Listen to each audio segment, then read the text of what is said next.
그 두 번째 거짓말, 그 탈원전이 전 세계의 트렌드다. 교수님 최근에 아주 좋은 책을 쓰셨더라고요. 평등의 역습. 네. 그죠? 한번 좀 보여주시고요. 이거. 네. 그 여러분이 함께 쓰셨어요. 이동관 전 네.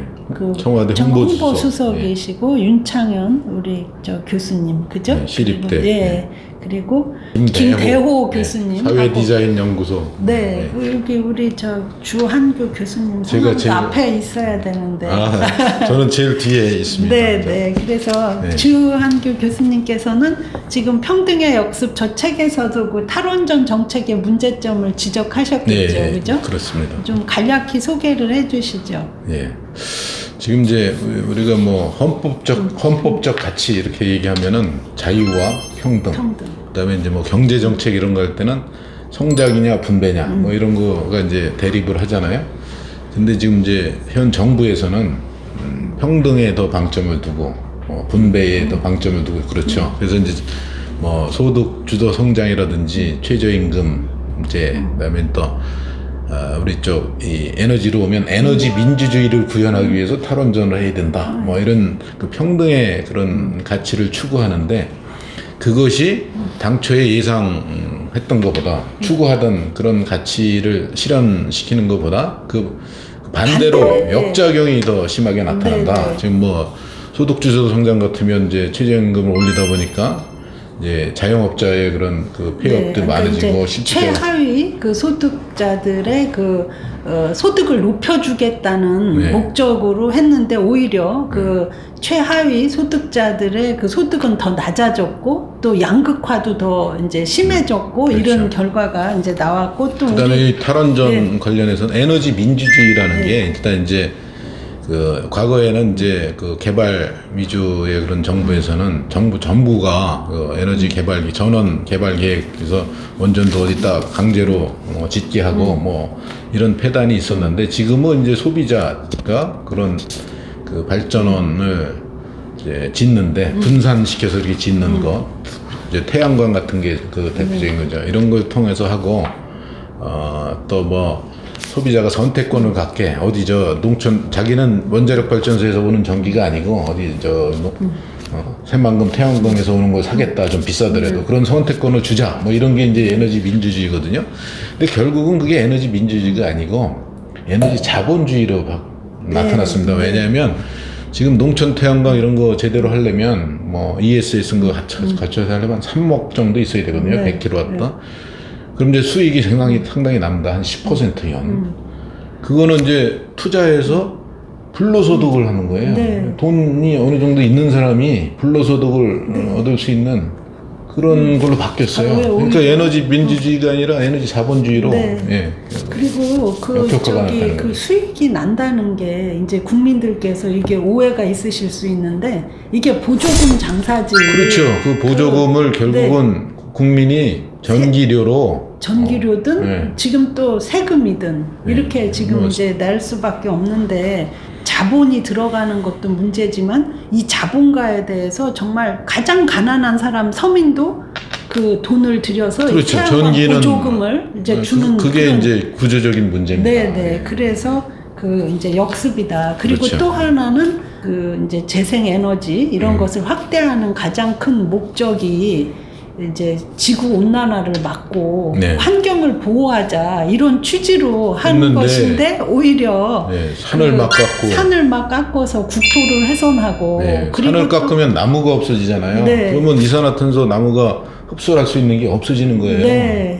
그것도 역효과죠. 그것도 역효과고 또 이제 그 재생 에너지를 그 하다 보면 그 백업 발전소가 필요하고 그거 근데 원전은 없애고 이러면 LNG를 이제 또 많이 써야 되고 석탄 발전이나 LNG를 많이 써야 되는 이런 현상이 와가지고 오히려 CO2 배출이 높아진다. 그렇죠. 그것도 역습이죠. 그것 좀 말씀드리려고 했는데 그 이산화탄소만 먼저 말씀드리면 그 석탄 발전 화석 연료 발전량이 2016년에 비해서 그걸로 인해 가지고 이산화탄소가 3,600만 톤이나 이렇게 늘었습니다. 지금 우리 전체 그 발전 부분에서 나오는 게 한 뭐 2억 몇천만 톤인데 그만큼 엄청난 오히려 예. 이제 거꾸로 가는 거죠. 자기들이 하고 싶은 거를 네. 반대로 하고 있는 네. 반대의 결과를 내놓고 있는 이런 그렇죠. 이제 역습입니다. 그래서 맞습니다. 국민들께서는 사실은 그 에너지 이런 것을 잘 몰라요. 네. 그리고 솔직히 알 필요도 없지 않습니까? 이거는 전문가들과 과학자들이 이게 합리적인 정책을 만들어서 국민을 편안하게 해주면 되는 것이지. 그렇죠. 네. 국민들이 이것을 뭘 다 공부를 해가지고 선택을 하느니 마느니 하는 것도 저는 너무 이상하다고 생각하고요. 이 지금 탈원전이 그 전 세계적 트렌드다. 이 부분에 대해서도 이게 이제 비슷한 말인 것 같습니다. 저는 그 에너지 정책이야말로 그 자연 환경, 아까 뭐 그 우리 국토 면적도 좁은데 산을 다 깎아내는 이런 네. 부작용이 있지만 고비 사막이나 미국의 뭐 무슨 그런 모하비 사막 같은 데는 제 생각에 뭐 그냥 버려진 땅이 무한히 있으니까 할 수도 있는 거 아닙니까? 그래서 이렇게 그 에너지 정책은 그 나라의 자연 환경이나 또 인문 사회 환경 이런 거에 따라서 결정될 문제이지 다른 나라가 다 한다고 무작정 따라가는 거 이것도 저는 정말 바보 같고 미련한 짓이라고 생각을 하지만 게다가 더불어서 그 탈원전이 전 세계 트렌드다 하는 것도 저는 어떤 통계를 가지고 하는지 이게 저는 상당 부분 국민을 속이고 있는 게 많다 이렇게 이제 보여지더라고요. 그래서 그 교수님 이게 맞습니까? 탈원전이 세계적 추세가 아니라 원자력을 지속적으로 이용하는 게 세계적 네. 추세입니다. 네. 지금 이 그림에 저희가 표시를 했는데 지금 이제 원전을 이용하는 국가가 현재 31개국이 있어요. 네. 근데 이게 이제 주로 OECD 국가들, 이제 선진국에서 많이 쓰고, 인구로 봐서는 61% 정도가 이제 원전을 쓰고요. 쓰고 있고. 그 GDP로 보면 좀 더 높아요. 이게 71% 이렇게 네. 이제 원전을 이용하는데 그 중에서 지금 이제 탈원전을 선언하고 이행하는 국가가 우리나라를 포함해서 이제 5개국에 불과한 거죠. 네. 그런데 그나마 대만은 이제 지난번에 국민투표를 통해서 전기사업법을 탈원전을 이행하기 위한 전기사업법을 폐기하라 이게 네. 결정이 됐고요. 그래서 탈원전을 이제 원래 의도했던 대로 그렇게 이행을 하지 못하게 돼 있고 사실은 이제 그런 탈원전으로 원전을 안 하는 국가보다 새로 하려고 하는 국가가 많습니다. 여기 보면 여기 있는데요. 이게 이제 신규로 이제 일단 UAE에서 네. 짓고 있고요. 터키, 뭐 이제 벨라루스 이렇게 해서 4개 나라가 새로 짓고 있고 또 이제 원전을 새로 짓겠다 계획을 확정해서 지금 입찰 단계에 들어간 뭐 추진하는 나라도 6개가 있습니다. 대표적인 나라가 사우디아라비아고요. 그리고 지금 세계에서 이제 원전 수가 어떻게 되냐 이런 걸 보면 지금 이제 뭐 원자력은 멸종 좀 없어지는 멸종 산업이다 뭐 이렇게들 얘기하는데 사실은 2013년 이후로 이렇게 보면은 원전 수가 쭉 이렇게 증가하고 있고요. 지금 건설되는 원전도 뭐 한 60개에서 지금 현재는 이제 50개 이렇게 되고 있고요. 앞으로 현재 57기가 이렇게 건설이 되고 있습니다. 네. 그리고 앞으로 건설될 거는 126기. 네. 이 계획이 확정된 거고요. 이것이 뭐 개발도상국, 중국, 뭐 이런 인도 이런 데서만 하는 게 아니고 네. 영국이나 그다음에 핀란드나 뭐 이런 소위 선진국 또 이런 데서도 네. 기후 변화 대처에 원전이 필수적이다 이런 인식을 가지고 원전을 계속 이용하고 추가로 건설하고 네. 이런 계획들이 다 있고 추진되고 있는 게 아까 있습니다. 그 그래프를 보면 네.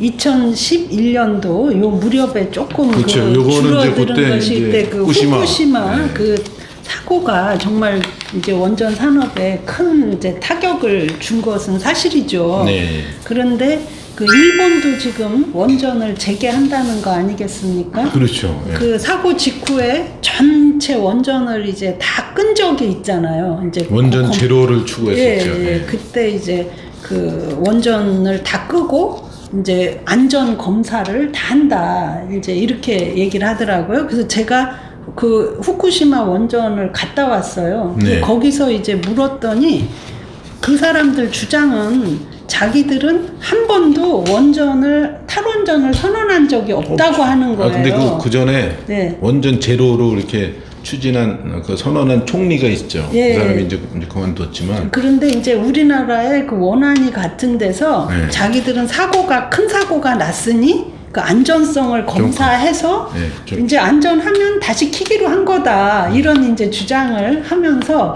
지금 근데 다 검사를 해보니까 안전해서 지금 키고 있다. 이제 이런 얘기를 하고요.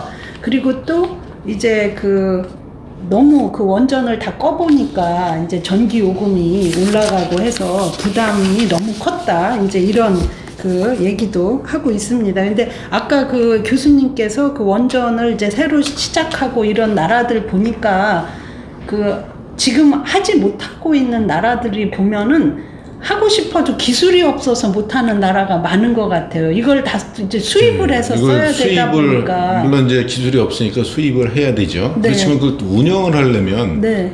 이제 그 인력들을 훈련시키고 네. 밑에부터 이제 뭐 대학부터 이렇게 네. 가르치고 그래야 되는데 이제 네. 그런 데가 없는 게 문제죠. UAE도 지금 이제 우리 원전이 다 지어졌지만 운영할 그 기술자가 없거든요. 네. 그래서 이제 우리나라 사람들이 가서 도와주고 양성하고 그러죠. 네. 그래서 이제 보면 지금도 뭐 상당수가 가 있다는 거 아닙니까? 네. 그 원전에. 그리고 그 장기 유지보수 계약, 그게 지금 진짜 원전 수주 받은 거보다 액수가 더 크다는 그렇죠. 거 아니겠습니까? 그죠? 네. 그 수출. 50몇 조가 되죠. 네, 수출한 금액은 20조에 20조고 우리가 했다고 하는데, 네. 그 장기 메인티넌스 그게 원래 당초에 55조로 이렇게 55조를 우리한테 거의 그거는 줄 수밖에 없는 독점적으로 그렇게 거의 확실시 되다가 이걸 이제 다시 그 공개 경쟁 입찰에 붙이겠다는 얘기를 하고 있다는 거죠, 그죠? 약점이 잡힌 거죠. 예. 그래서 정말 저는 굉장히 어리석게 다른 나라에서 다 한다 하더라도 우리나라에 맞느냐. 그리고 우리나라가 이렇게 세계 최고의 기술을 가지고 있는 나라는 정말 특수한 위상인 거 아니겠습니까? 그래서 네. 이런 것을 반영해서 정책을 결정해야 하면 물론이고, 지금 전 세계가 탈원전이 대세다. 이것도 정말 말도 안 되는 거짓말이다. 그거에 관해서 좀 부연 설명을 드리면요. 얼마 전에, 그러니까 5월 말인데, 국제 에너지 기구라는 게 있어요. 네. 인터내셔널 에너지 에이전시 IEA. 예. 이거는 원전에 대해서 중립적인 그런 기관, 일반적인 모든 에너지를 다루는 기관. 저도 몇 년 전까지만 해도 맨날 재생에너지 통계만 나오는 걸 봤거든요. 네, 거기서 그랬는데 네. 거기서 이제 그 뉴클리어 파워에서 뭐 클린 에너지 이렇게 얘기를 했어요. 네. 청정 에너지로서 원자력을 보는 거고, 지금 현재 청정 에너지로 전기를 이제 전 세계 전기를 공급하는 비중이 얼마나 되냐면 36%예요. 근데 그 중에서 놀랍게도 제일 많이 차지하는 게 수력입니다. 16%. 네. 그다음에 원자력이 10%. 나머지 태양광, 뭐 풍력, 나머지 재생에너지 다 합쳐서 10%. 네.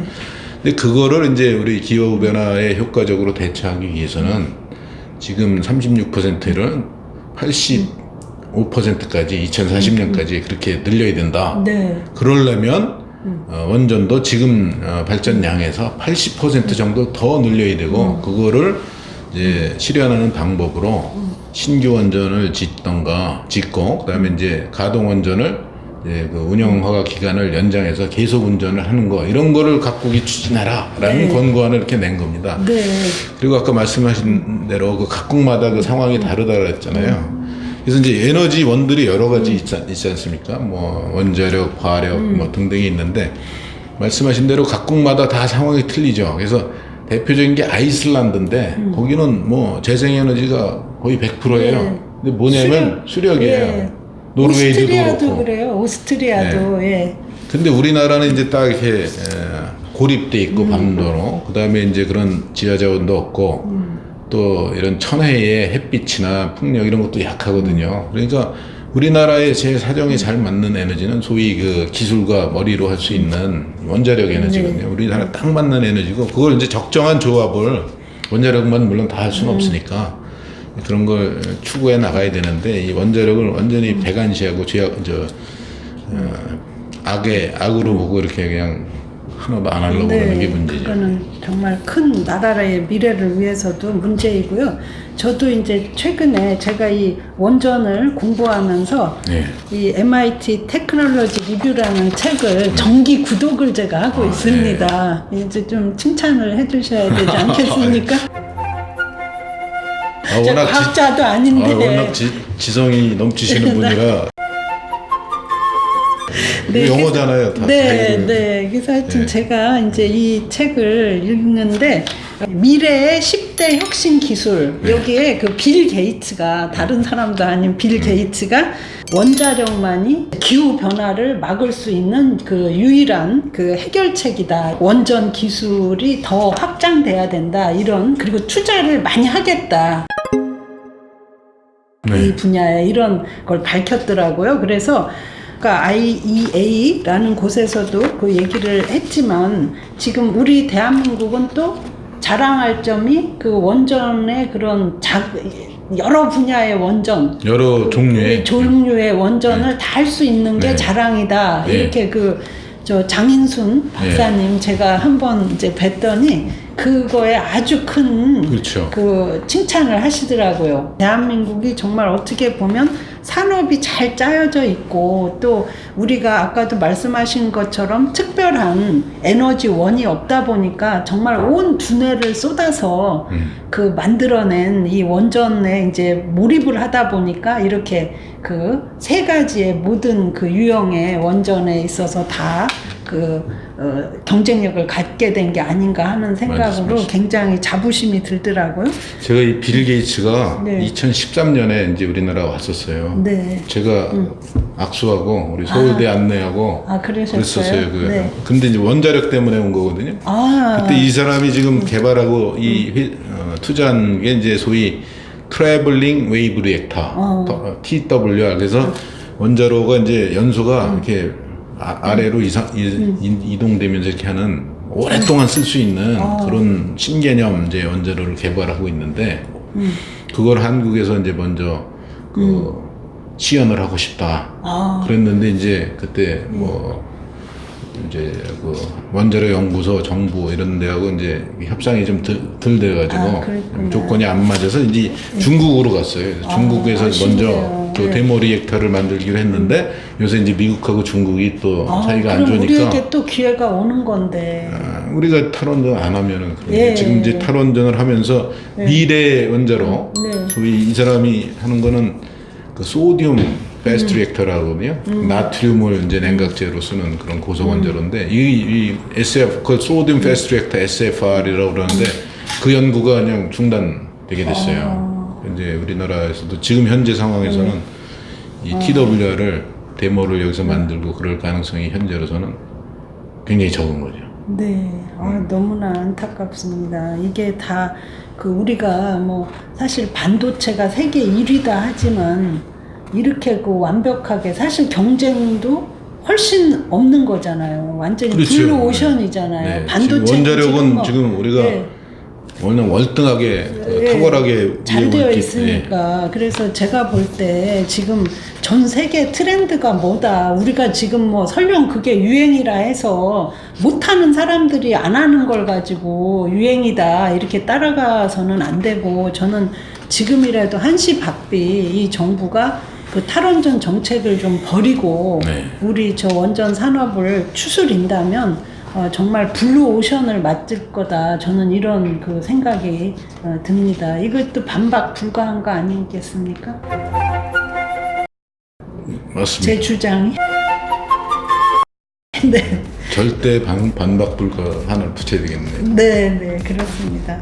그래서 그러면 우리가 두 번째 이슈, 그 탈원전이 전 세계 트렌드다라는 한 부분은 이게 사실에 맞지도 않고, 그리고 이렇게 우리 세계 최고의 그 기술을 가진 나라, 그 블루 오션을 창출할 수 있는 이 원전 산업을 이렇게 스스로 그 세계가 한다는 그런 말도 안 되는 핑계로 스스로 무너뜨리는 짓이야말로 아주 어리석은 짓이다. 그래서 국민 기만을 좀 그만하시라, 이런 말씀 드리겠습니다.